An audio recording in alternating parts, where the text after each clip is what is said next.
Hello, my name's James Robertson. I'm with the Summit Group, and welcome to be with us here today. I just want to take your time as leaders and managers of your organization to share with you some of the key concepts and principles that team members of yours have learned and applied in the Creating Joint Solutions workshop, the SAMA certification program.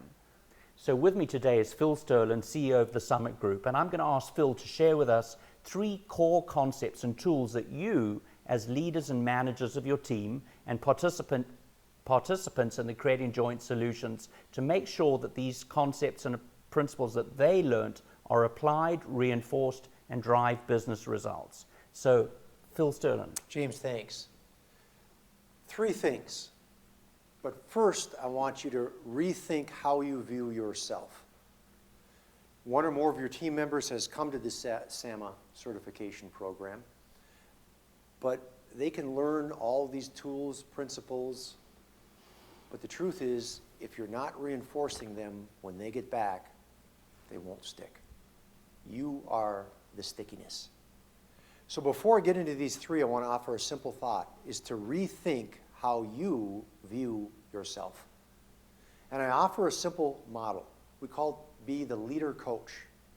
In today's world, regardless of your level and title, it's important to be 2 things. Number 1, a leader.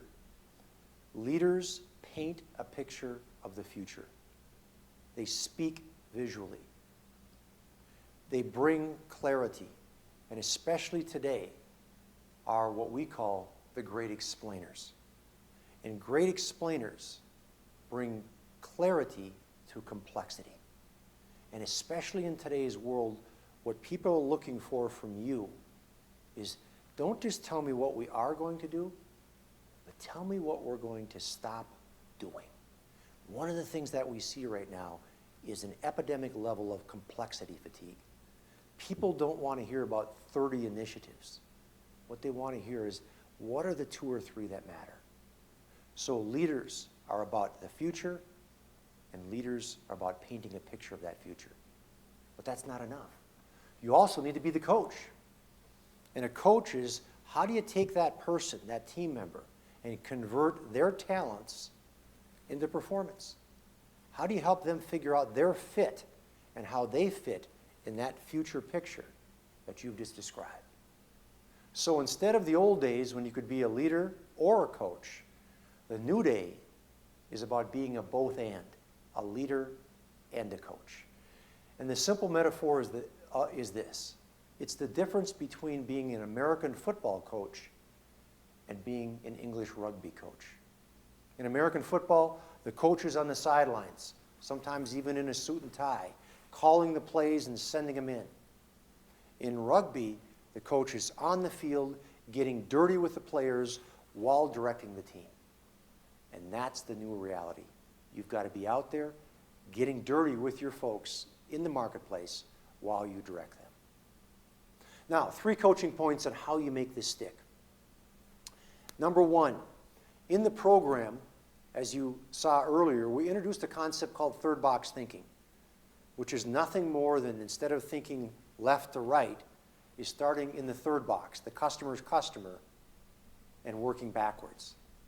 As you're working on opportunities, deals, RFP or tender responses, simply ask this question. Let's draw this out. Let's third box this thing. Now remember, it could be 3 boxes, 4 boxes, it could be 8 boxes. But on the left, it's you, the provider, and all the way down to the end consumer, the customer's customer.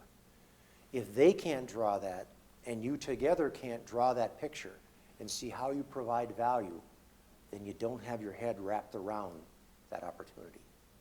So, reinforcement number 1, ask them, draw me a picture of this customer and this opportunity. You'll find out immediately if they have their head wrapped around that situation. Secondly, as you go out to maybe meet with a customer, maybe you're going with them, is simply ask, what does this person care about? If you're meeting with the head of IT, what does he or she care about? And what are we going to bring? If you're meeting with the head of HR or head of marketing, what does that person care about? And we offered that simple tool called Issues and Initiatives. As you go out and create a structured conversation, it's 4 words. What do they care about? Why do they care about this issue? Why is it a priority? Third is, what are they doing about it? If it's a priority, what are they doing? And finally, who? Who in the organization is leading this to make sure that you and your people are aligning and developing relationships with people who are hooked to the major issues and initiatives of the customer? Tool number 2, what, why, doing, who. And finally, and maybe most importantly, is to coach your people on where not to spend their time.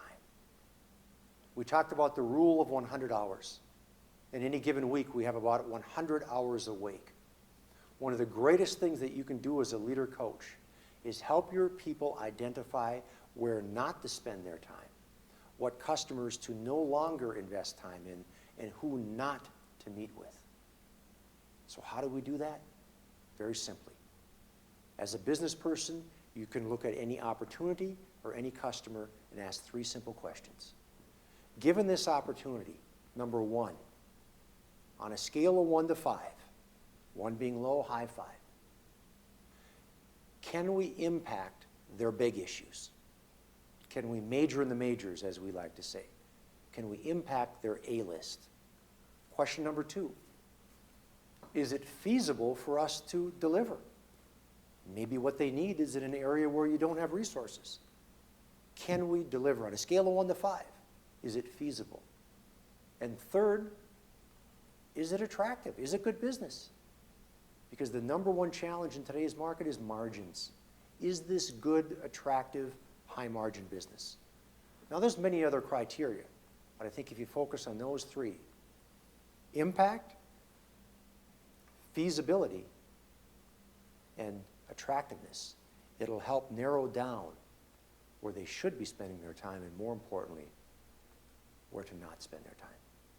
So James, I hope that helped kind of frame up and helped our leader coaches create more stickiness, as we said. Yep.